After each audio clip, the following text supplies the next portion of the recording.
Praise the Lord. இன்றைக்கும் கூட ஒரு அழகான மோட்டிவேஷன் வேர்ஸ் மூலமா அவங்க எல்லாரையும் சந்திப்பதுல மிகுந்த சந்தோஷம். சங்கீதம் 22ஆம் அதிகாரம் 24ஆம் வசனம். உபத்திரப்பட்டவனுடைய உபத்திரவத்தை அவர் அற்பமா எண்ணாமலும் அருவருக்காமலும் தம்முடைய முகத்தை அவனுக்கு மறைக்காமலும் இருந்து தம்மை நோக்கி அவன் கூப்பிடுகையில் அவனை கேட்டருளினார். பிரியமானவர்களை, இன்றைக்கும் கூட நம்முடைய உபத்திரவத்தை அவர் அற்பமா எண்ணாதவராகவும் அருவருக்காதவராகவும் தம்மை நோக்கி கூப்பிடுகையில முகத்தை மறைக்காதவருமாயிருக்கிறாராம். நம்முடைய வாழ்க்கையில இருக்கிற அநேக உபத்திரவங்க நம்ம ஒரு நபரிடம் நம்ம ஃபர்ஸ்ட் நம்ம ஷேர் பண்ணும் பொழுது, முதலாவது டைம் ஷேர் பண்ணும்போது அதை அவங்க கேட்டதுக்கு ஆறுதல் சொல்லுவாங்க. 2வது தடவையும் நம்ம அதை ஷேர் பண்ணும் பொழுது நமக்கு அதை கேட்டுட்டு நமக்கு ஒரு மாற்று வழியை கூட அவங்க நமக்கு சொல்லி தரலாம். 3வது தடவை 4வது தடவை இப்படியாக நம்ம மறுபடியுமாக நம்முடைய உபத்திரவத்தை நம்ம சொல்லும் பொழுது அவங்க அதை அருவருக்க ஆரம்பிச்சிருவாங்க, அற்பமா என்ன ஆரம்பிச்சிருவாங்க. என்ன உங்களுக்கு வேற வேலையே இல்லையா, அடிக்கடி இதே காரியத்தை கொண்டுட்டு வராங்களே அப்படின்னு சொல்லி அதை எரிச்சல் அடைய ஆரம்பித்து விடுவாங்க. ஆனால் நம்ம உபத்திரவத்தை சொல்லும் பொழுது அது அருவருக்காமலும் அற்பமாய் எண்ணாமலும் இருக்கிற ஒரே நல்ல தகப்பன் நம் தேவனாகிய இயேசு கிறிஸ்து. பிரியமானவர்களை, இன்றைக்கும் கூட நம்முடைய உபத்திரவத்தை அவரிடத்துல நம்ம சொல்ல அழைக்கப்படுகிறோம். ஏன் அவர் நம்மளை அருவருக்காமல் இருக்கிறார் என்று சொன்னால், நம்முடைய இருதயத்தை அவர் ஆராய்ந்து அறிந்திருக்கிறவர், நம்முடைய இருதயத்தை பார்க்கிறவரா இருக்கிறார். ஆகையினாலதான் அவரால் நம்மளுடைய காரியத்தை அற்பமா எண்ணாமலும் அதை அருவருக்காமலும் இருக்கிறாராம். இன்னும் ஒரு காரியத்தை கூட உங்களுக்கு நான் சொல்ல முடியும். 1 சாமுவேல் 16ஆம் அதிகாரம் 6ஆம் வசனமும் 7வது வசனமும் இங்க இப்படியாக இருக்கிறது. இங்க என்ன காரியம் நடக்குதுன்னா, சாமுவேல் தீர்க்கதரிசி தாவீதை ராஜாவாக அபிஷேகம் பண்ணுவதற்காக ஈசாயோட வீட்டுல இருக்கிறார். அப்ப இந்த ஈசாய் என்ன பண்றாருன்னா, தன்னுடைய குமாரர்களை எல்லாரையும் ஒன் பை ஒன்னா சாமுவேல் தீர்க்கதரிசனிடம் கர்த்தரால் அபிஷேகம் பண்ணப்படுகிறார் இவனா என்று கேட்டுக்கொண்டிருக்கிறார். அப்ப முதலாவதாக மூத்த குமாரனான எலியாப் வருகிறார்.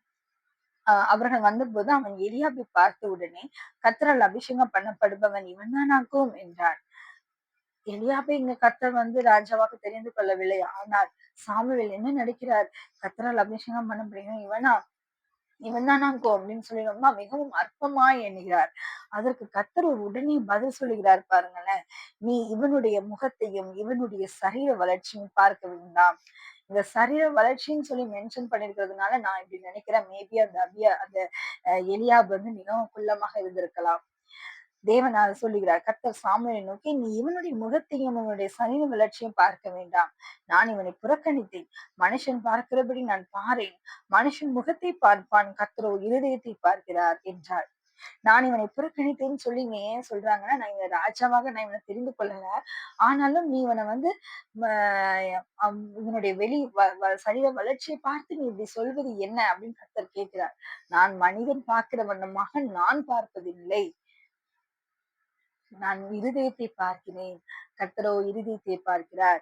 இன்றைக்கு மனிதர்கள் நம்முடைய வெளியில உள்ள காரியங்களை பார்த்து மேபி நீங்க கார்ல இறங்குற, கார்ல போகிற, இவ்வளவு பெரிய வீடு வச்சிருக்கிற, பங்களா வச்சிருக்க, உனக்கு என்ன பிரச்சனை இருக்க போகுது அப்படின்னு சொல்லி மனிதர்கள் நம்ம கேட்கலாம். ஆனால் தேவனுக்கு தான் நம்முடைய உள்ளம் தெரியும். நம்மளுடைய காரியங்கள் எல்லாம் அவருக்கு தான் தெரியும். அதனால அவர் என்ன செய்ய மாட்டார், நம்மளை அற்பமா எண்ணுவதில்லை. நம்மளுடைய காரியத்தை அவர் அருவருப்பதே இல்லை. பிரியமானவர்களே, இன்றைக்கும் கூட நம்ம சிறிய வயதுல கூட நம்ம சண்டே கிளாஸஸ்ல எல்லாம் படிச்சிருப்போம். பிள்ளைங்களை உங்களுக்கு ஏதாவது தேவைன்னா நீங்க உங்க அம்மா அப்பா கிட்ட கேட்பதற்கு முன்பதாக நீங்க ஃபர்ஸ்ட் ஏசப்பா கிட்ட கேட்கணும்னு சொல்லி நம்மளுடைய சண்டே கிளாஸ்ல உள்ள அக்காமார்கள்லாம் நமக்கு சொல்லி கொடுத்துருப்பாங்க இல்லையா. இன்றைக்கு நம்முடைய வாழ்க்கையில நம்ம அதைதான் அப்ளை பண்ண போகிறோம். நம்மளுடைய காரியங்கள் நன்மையான காரியமா இருந்தாலும் சரி, தீமையான காரியமா இருந்தாலும் சரி, நம்ம முதலாவதாக தேவனுக்கு தெரியப்படுத்த வேண்டும். ஏனென்றால் நம்ம அவர் ஆராய்ந்து அறிந்திருக்கிறாரே. ஆகையினால நம்முடைய காரியங்களை அவர் அற்பமா எண்ணுவதே இல்லை. நம்முடைய உபத்திரவத்தை அவர் அருவருப்பதே இல்லை. பிரியமானவர்களே, நம்முடைய தேவன் நாம் அடைய தக்க இடத்துல இருக்கிறார், நமக்கு அருகில் இருக்கிறார். என்னோட கூட சேர்ந்து பிரேயர் பண்ணலாமா? அன்பின் தகப்பன், எங்களோடு நீங்க பேசின அந்த நல்ல வார்த்தைக்காக நன்றி அப்பா. எங்களுடைய உபத்திரவத்தை நீங்க அற்பமா எண்ணாதவரும் அருவருக்காமலும் உண்மை நோக்கி கூப்பிடுக்கல அப்படி முகத்தை எங்களுக்கு மறைக்காமலும் இருக்கிறப்பா.